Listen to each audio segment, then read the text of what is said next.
दोस्तों, चुनाव हो चुका है, चुनाव परिणाम आ चुके हैं और एनडीए की सरकार एक बार फिर से बनने जा रही है। जी हाँ, बिल्कुल सही सुना आप लोगों ने।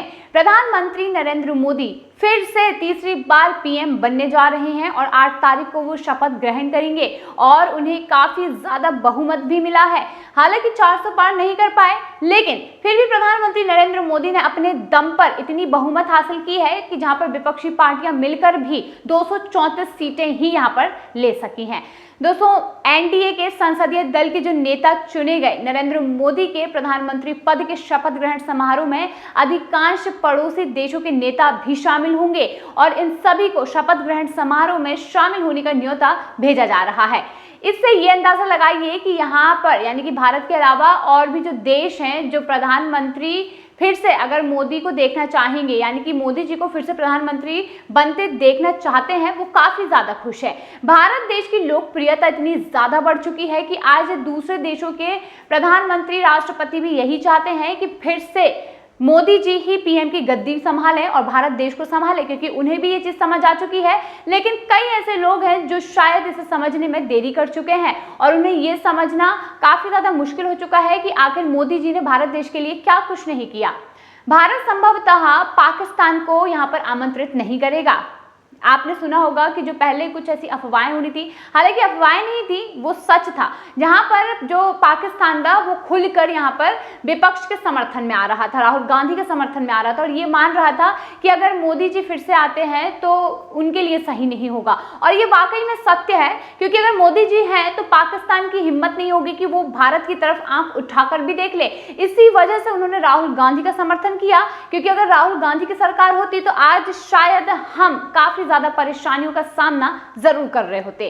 2024 लोकसभा परिणामों में स्पष्ट बहुमत प्राप्त करने के बाद नरेंद्र मोदी लगातार तीसरी बार भारत के प्रधानमंत्री पद की शपथ लेने जा रहे हैं। इस शपथ ग्रहण समारोह में BIMSTEC देशों के राज्य प्रमुखों को शामिल होने के लिए न्योता भेजा जा रहा है।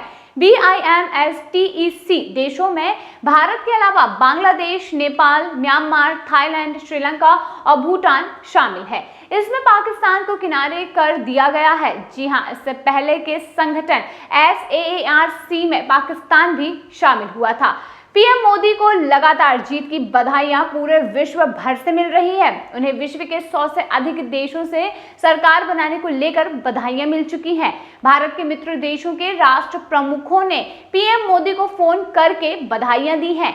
मोदी को रूस के राष्ट्रपति व्लादिमीर पुतिन, इंग्लैंड के प्रधानमंत्री ऋषि सुनक, नीदरलैंड के प्रधानमंत्री मार्क रत्ते समेत भारत के सभी पड़ोसी देशों से बधाइयां मिली हैं और उन्हें बांग्लादेश की प्रधानमंत्री शेख हसीना ने फोन करके बधाइयां दी हैं। पीएम मोदी ने उन्हें शपथ ग्रहण समारोह में शामिल होने को कहा है और जिसे उन्होंने स्वीकार भी कर लिया है। श्रीलंका के राष्ट्रपति रानिल विक्रमासिंघे ने भी पीएम मोदी को फोन करके बधाइयां दी। नेपाल के प्रधानमंत्री पुष्प कमल दहल प्रचंड ने भी मोदी जी को बधाइयां दी और इन सभी को भी मोदी जी ने शपथ ग्रहण में शामिल होने को कहा है। अमेरिका के राष्ट्रपति जो बाइडेन ने भी मोदी जी को ढेरों सारी बधाइयां दी हैं। पाकिस्तान की तरफ से मोदी को बधाइयां नहीं मिली है। जी हाँ, ये तो होना ही था, क्योंकि पाकिस्तान कभी चाहता ही नहीं था कि यहाँ पर मोदी जी को जीत का सामना करना पड़े, बल्कि इस बार उन्होंने पूरा ठान लिया था कि मोदी जी को इस बार हरा दिया जाए। पर उनके मन मुताबिक ये काम हो नहीं पाया है, जिसकी वजह से उन्हें काफी निराशा हुई है और उस निराशा को देखते हुए उन्होंने अभी तक मोदी जी को बधाइयां भी नहीं दी है। ये भी माना जा रहा है कि उसे शपथ ग्रहण समारोह में नहीं बुलाया जाएगा। 2019 में भी उसे नहीं बुलाया गया था। 2014 में पाकिस्तान के प्रधानमंत्री नवाज शरीफ को पीएम मोदी ने बुलाया था और इससे भारत पाकिस्तान रिश्तों में नई शुरुआत होना बताया था। 2024 लोकसभा चुनाव में भाजपा की अगुवाई वाले एनडीए गठबंधन ने 290 से अधिक सीटें जीती हैं।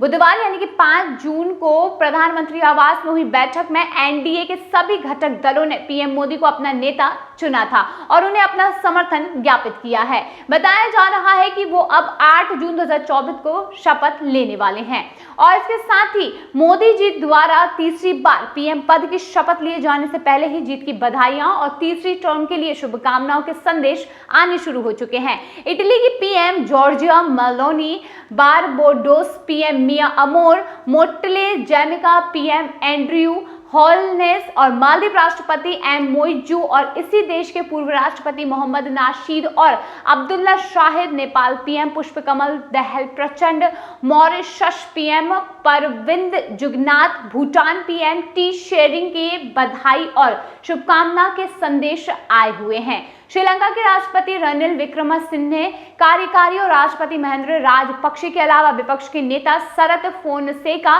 सजित प्रेमदासा आदि के भी संदेश यहां पर जरूर आए हैं। प्रधानमंत्री पीएम बनने की हैट्रिक लगाने जा रहे हैं, यानी कि मोदी जी जो हैं वो फिर से यहां पर पीएम बनने जा रहे हैं और एक हैट्रिक के तौर पर माना जा रहा है।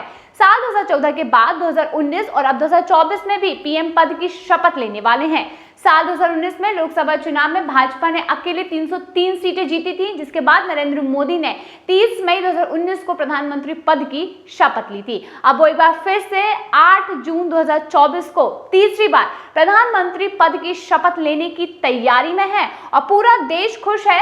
हाँ, हालांकि कुछ तत्व ऐसे हैं जिन्होंने लालच के झांसे में आकर अपने सही वोट का इस्तेमाल नहीं किया हो, लेकिन हमें जो सरकार चाहिए थी वो सरकार अब वापसी कर रही है, यानी कि तीसरी बार मोदी सरकार बनने जा रही है। तो दोस्तों, ये था हमारा आज का वीडियो पसंद आया हो तो लाइक जरूर कीजिए और इसे ज्यादा से ज्यादा शेयर करिए। और अगर अभी तक चैनल सब्सक्राइब नहीं हुआ है तो फटाफट जाइए और चैनल को सब्सक्राइब करिए।